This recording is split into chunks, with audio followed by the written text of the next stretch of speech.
This is the 12-inch infotainment system that you're going to find inside of the new Ranger. There are technically two different options, so it's either going to be a smaller 10-inch or this 12-inch instead. But the functionality between them is pretty much identical. There are a few extra features, which I'll point out as we go. But this is very like Mustang Mach-E Ford Edge-esque instead. I honestly love the new layout. Along the top of the screen, there's a little icon to pull up radio, phone, navigation, media, and a few other things. So this is more like a hot button tray. This one is going to let you dive into a series of available settings inside the vehicle. There's a button for the 360 camera. So you've got your front view. You can move down to do your 360 view. There's a hitch view, front view, side-mounted view, front split view, and then your backup view instead. But as you shift into reverse, that's also going to unlock a few extra views. So you've now got your backup view or your backup split view instead, along with that tow view. So the hitch view is useful, especially if you're going to be towing, so you can back yourself up easier. If you've got a phone that's charging wirelessly, you've also got that little indicator light there, whether or not you're connected over data, outside temperature as of right now, and then you've got the current time. If you're AM, FM, SiriusXM, you've got all of the options there, along with all of your available presets. But I mean, as you can see there are so many presets available as an option here. You can push up or drop down using that little arrow if you wanted to get a little bit of a different view. But it's straightforward there. Now, if you wanted to save any presets, so once you've tuned to whatever station you'd like, all you're going to do is push and hold in order to be able to save the preset. So you can see there, preset saved. So it takes a second or two. You can't delete presets though, so you can only overwrite them. That's one thing that I'd like to see, is the ability to actually delete, but it's essentially just overwriting presets as you go. You can tune to stations this way. You can pull this up in order to tune to a station this way instead if you want. And there's also a voice command prompt you can press if you wanted to be able to change stations that way.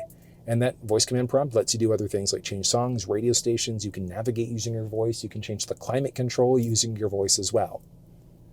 When you get into SiriusXM, that gives you a few extra options. So you've also got related songs, notifications. So if you like the song or the artist, you can get a notification if that comes on. You can search, and then there's also a few extra options. So SiriusXM, if you had an active subscription, you can customize it there.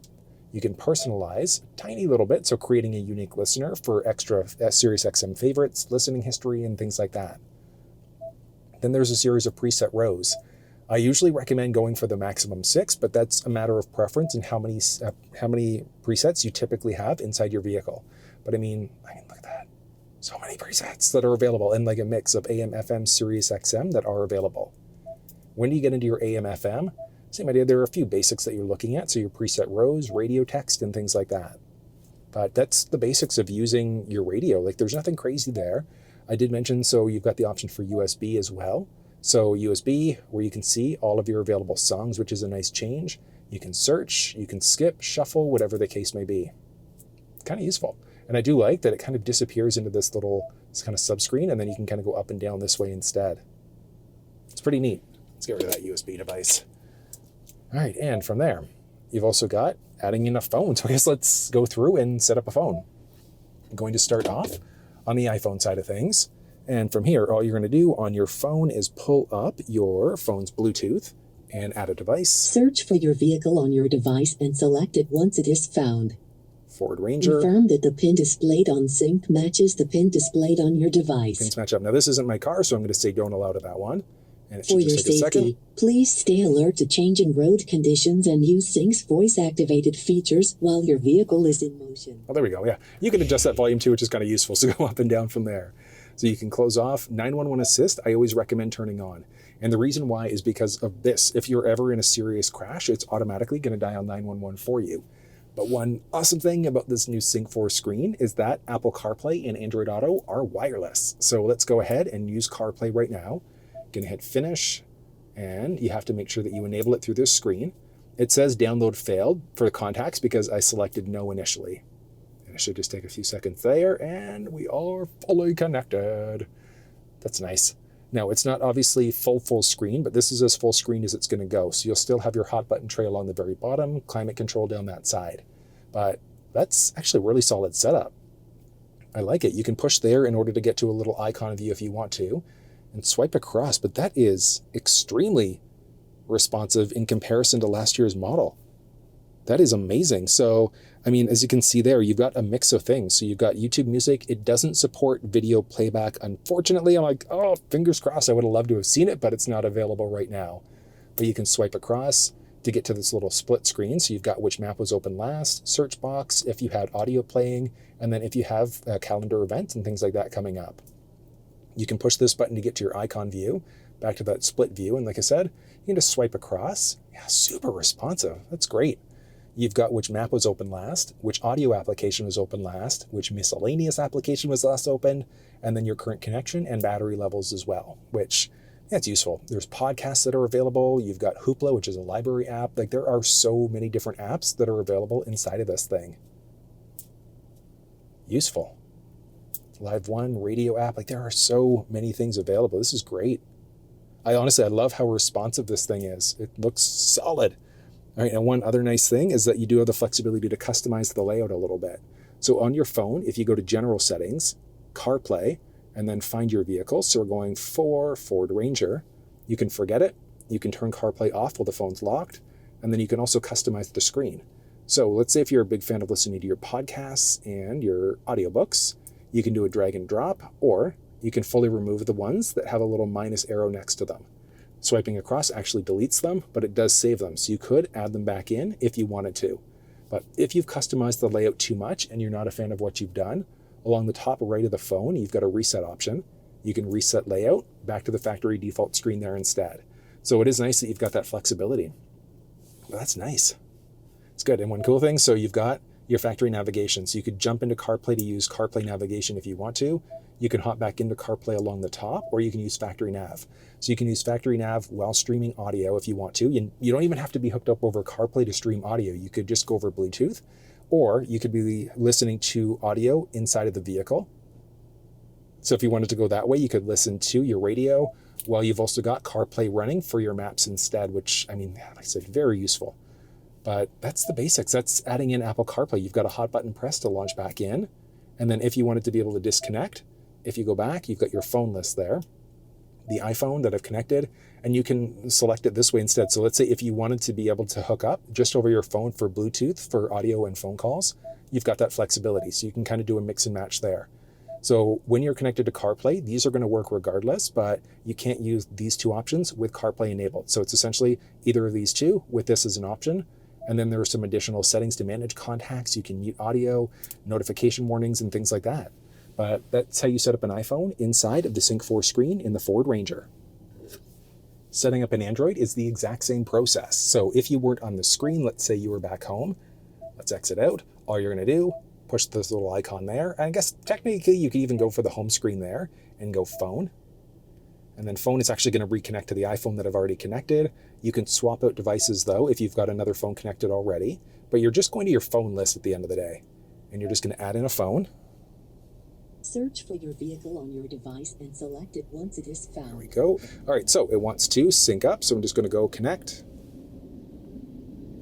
Oh, do you want to sync up your contacts? I'm going to say no to that one. Messages, skip that as well.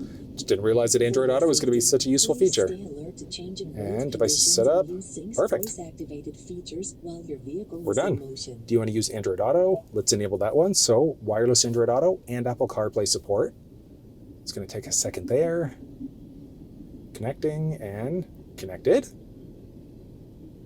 Bueller? Ah, perfect. And we're fully connected there as well. So this is going to be the default Android Auto screen. So you've got Google Maps, which nice pinch to zoom capabilities, which is great. You can recenter it as well. You can search for addresses. You can push the little icon here if you wanted to avoid certain things on your route, like tollways, ferries, and things like that. You can go in and out this way, but yeah, like I said, pinch to zoom capability, super responsive. You can go slightly fuller screen here as well, which I'll show you in a second. So you've got your weather, and then you've also got media. You've got this little button along the very bottom to get to your little icon view, or there's a little split view there instead. You can also press that to activate your Google Assistant. You can push the voice command prompt on the steering wheel as well, so a longer press and hold if you also wanted to activate your Google Assistant that way too. And then when you're on this split screen, if you want fuller maps, if you push the map icon, it's going to go fuller map instead. And then from there, you've also got your connection and your battery level for this phone. Pushing that brings you back to this main screen. button press to get to your little split view. Now, this phone does have Waze installed, but as you can see there, Waze is not showing up.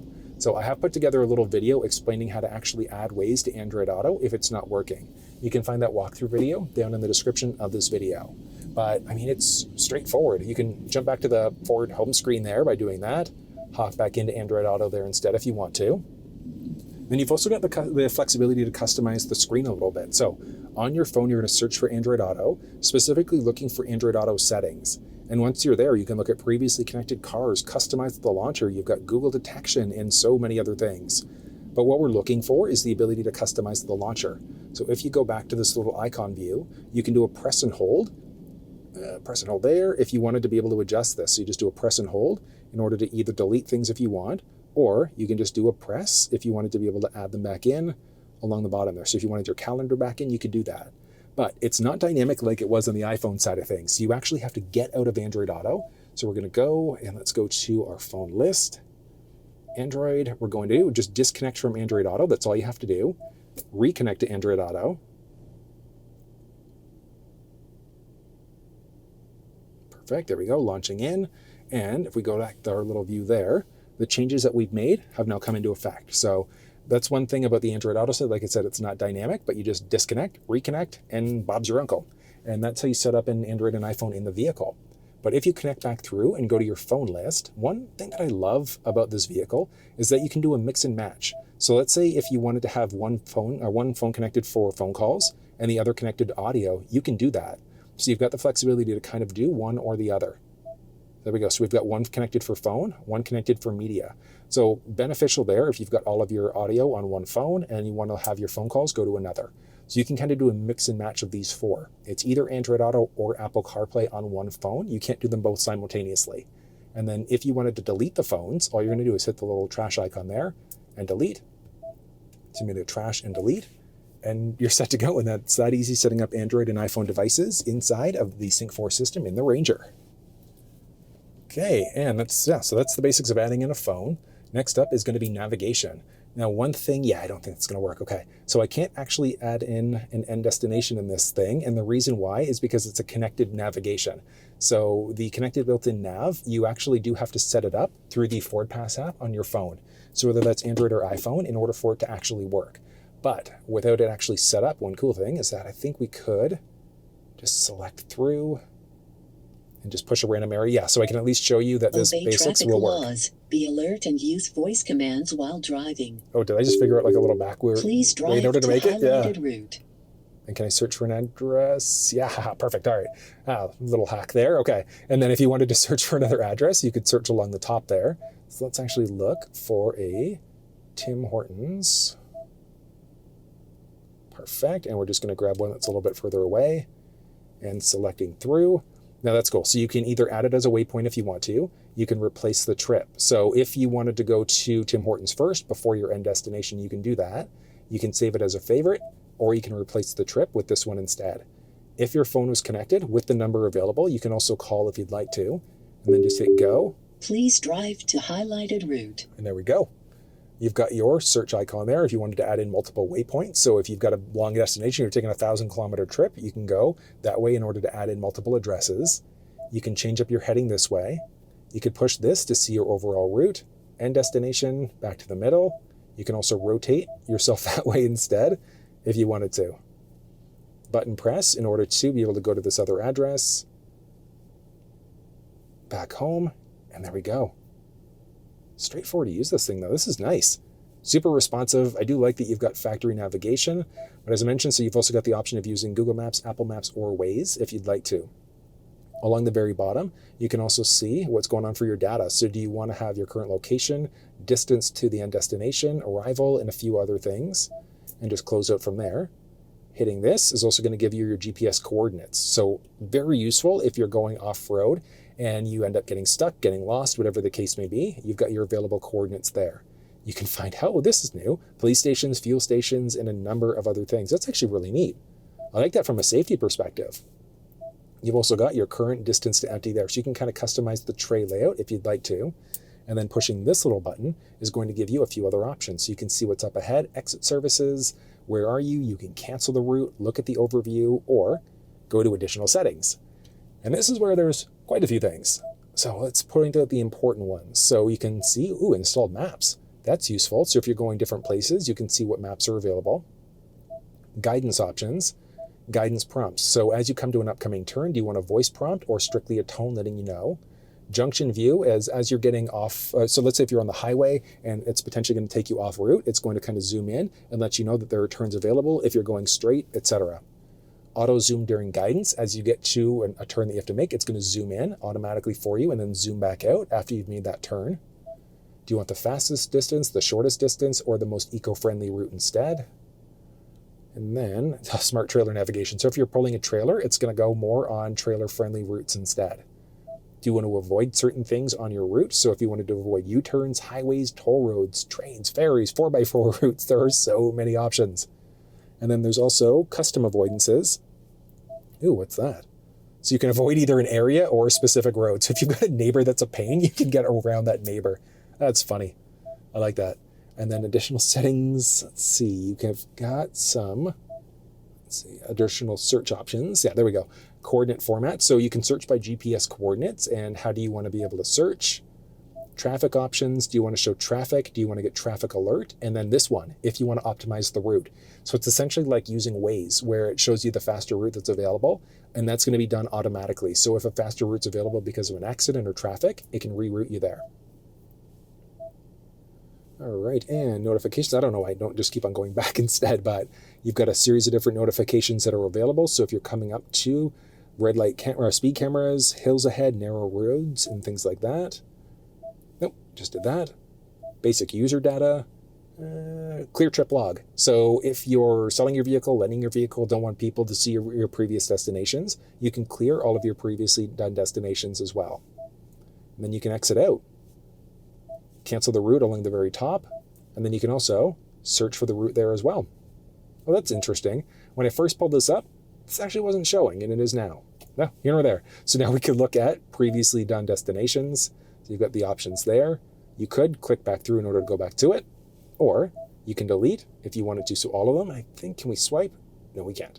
All right, so no swiping option, so you have to just cancel out and clear all of your previously done destinations. That's the basics of using the factory navigation system inside of the Ford Ranger. Next up is going to be media. So media, we've kind of already covered it off, but so this is adding in another media device, but you've got the option for AM, FM, SiriusXM, USB, if your phone is hooked up over Bluetooth. Android Auto, Apple CarPlay are there, and then there's a fully digital owner's manual. So let's say if you're not sure when you should be changing your oil, you've got the flexibility to do it. Or how about fuel? So you're filling up and you're not sure which octane you have to use. You can search for that if you want to. How did that? All right, hold on. Let's go fuel. Maybe it'll search it there. Yeah, there we go. All right, so that's useful. Fuel tank capacities that are available there. So it's essentially a fully digital owner's manual that's available there. Useful. So you've got a category search, visual search, videos, and things like that. So if this video didn't help you learn everything you need to know, you could dive in deeper in order to figure out more information. There's a sketch pad and then towing information. And the towing is actually kind of neat because if you've never added in a trailer before, you've got this cool little checklist. So you could see how you're actually supposed to connect a trailer. So it takes you through every process that you need in order to actually be able to connect. There are some additional settings. So trailer connection, trailer sway control is a useful one. So if there's trailer sway going on, it's automatically going to apply engine braking in order to try to get that trailer sway under control. Very, very useful. And then you can add in multiple trailers, look at a default trailer, things like that. Nice. Next up, series of added settings. So you've got control, auto hold. With that one turned on, when you're in drive, if you take your foot off the brake, the car's not going to move. So you come down to a complete stop, take your foot off the brake, the car's not moving. Then there's also an off-road mode. So you've got your off-road mode. It takes a second to load up a few options. So you've either got what's currently going on with your wheels, so how full are you? So your tire pressure, I should say. Your pitch and roll. So some days you can see what direction you're taking. And then if you've got your sensing systems turned on as well. So it's whether or not you're getting closer to obstacles that way. I personally find that's probably the most useful. You've also got your hill descent control, or your trail control, I should say. And then there's the electronic locking rear differential. So that's useful. And you can get to that option a few different ways. So you can go through the screen there to get it. There's also a button down the center stack as well you can push in order to pull that mode up instead. Pretty useful. And then you've also got a calming screen. So if you find this to be a little bit too distracting, you can go to a calming screen with a little bit of basic information there. And moving back, you've also got some sound settings. So you can adjust your treble, mid-range, and bass. I tend to find like treble down a few points with bass cranked a few points works best for my ears, but it's going to depend on you personally. You can also adjust the balance and fade. You want it focused on the driver, people on the back seat, or recenter back to the middle. Speed compensated volume. As you go faster or slower, it's going to increase or decrease your speed as necessary. We've already seen the phone list, driver assistant settings, auto hold. You can toggle that one off. So that's the one that when you come down to a complete stop, it's going to potentially turn off the engine. So it doesn't happen all the time. Then there's cruise control with 3 unique settings there. So you can go to an old school cruise if you want to. There's adaptive cruise. So that's the set it and forget it cruise. So let's say if you set it at 100, car in front of you slows down, yours is automatically going to brake. They pick up speed, change lanes, whatever the case may be, it'll pick you back up to your set speed again. Lane centering is going to keep you perfectly balanced in your lane. It's not full hands-free driving. This thing doesn't have Blue Cruise, but it is really, really damn close. If you want to walk through on how this actually works, you'll find it down in the description of the video if it's available. Speed limit assist is also kind of neat. So let's say if you've got the adaptive cruise system going and the speed goes from 80 down to 60, it's automatically going to decrease your speed. And it goes the other way. If it goes from 60 to 80, it'll increase your speed. But it's also based off of a tolerance level. So are you okay with going faster, slower, whatever the case may be, or how far over the speed limit? It's a pretty neat one. And then when you're in normal cruise, it obviously turns that one off as well. Lane keeping system works 3 different ways. So way number 1 is going to be just an alert. So if you start to veer over into a lane without signaling, it's going to give you a little bit of a steering wheel shake. It's going to feel like there's something going on with the vehicle, like there's something wrong, but it's not. It's just the alert there. So you're going to get a little bit of a steering wheel vibration. There's nothing wrong with the drive of the vehicle itself. The aid is actually going to nudge you back into the lane, and the alert and the aid will do both. Pre-collision assist, where the vehicle could, if there's a potential collision, actively brake for you automatically. And then evasive steering turns the wheel into like a hypersensitivity mode so you can get out of the way of a potential collision a little bit easier. There's also your rear view camera delay. So if you are in reverse, if you go to drive at a low speed, it's going to keep your rear view camera on for a few seconds. Blind spot system lets you know if somebody's entered the blind spot on either side of the vehicle. You can toggle your sensors off as well. So if you're going off-road and you don't want your sensors to always beep at you, you could turn them off. Cross traffic alert. If somebody's coming perpendicular from you, it could tell you of a potential collision as you're backing up. Reverse brake assist. As you're backing up, if there's an obstacle behind you you don't see, it can automatically brake.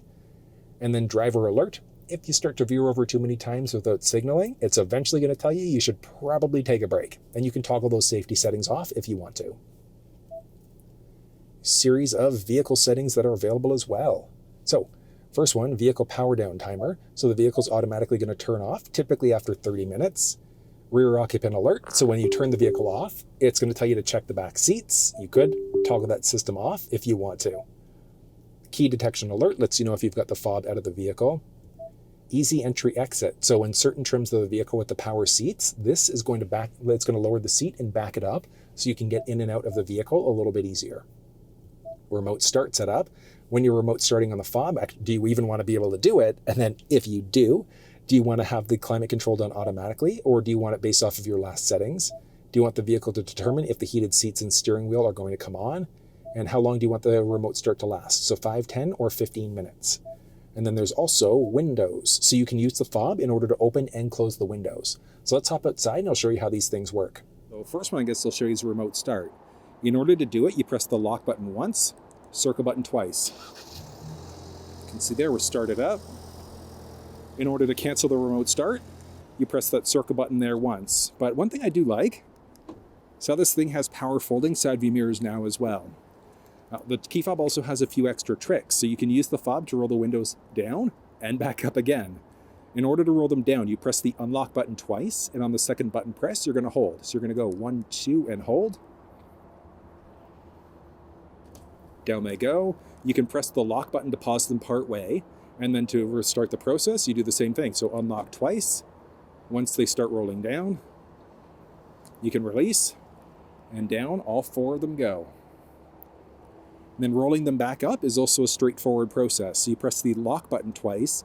On the second button press, you're going to hold. So you're going to go 1, 2, and hold. See there, they're going up. You can press the unlock button to pause it. And then same idea to continue the cycle. You press the lock button again twice. And back up they go. So that's a really cool process. I love it. So many different things. There's options for your wipers as well. So courtesy wipe, if you've got your wipers going, it's going to wait until the cycle ends, and then it's going to go one more time to get rid of any excess liquid.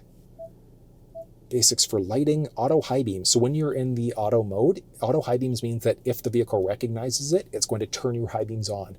If somebody's oncoming, it's going to lower them in order to make sure that you're not blinding people, and then it'll turn them back on again. Lamp delay, when you go to lock the vehicle, do the lamps stay on? Do they just turn off? Do they stay on for 10 seconds, 20 seconds, or 120 seconds instead? And then your zone lighting. So these are just basic overrides, but you can actually turn your zone lighting on in the bottom there. Locks. Let's see here. Do you want the vehicle doors to automatically unlock when you go to park? And then the other one, remote unlock. When you go to unlock the door using the fob, or all doors become unlocked, or is it strictly going to be the driver's door instead? Then there's also the mirror option there, where auto fold. So when you go to lock the vehicle, if your vehicle has auto folding mirrors, it'll automatically fold them in for you too. Series of different general settings that are available. So there's different languages. There's English, Spanish, and French. And the languages that you have are going to be region specific.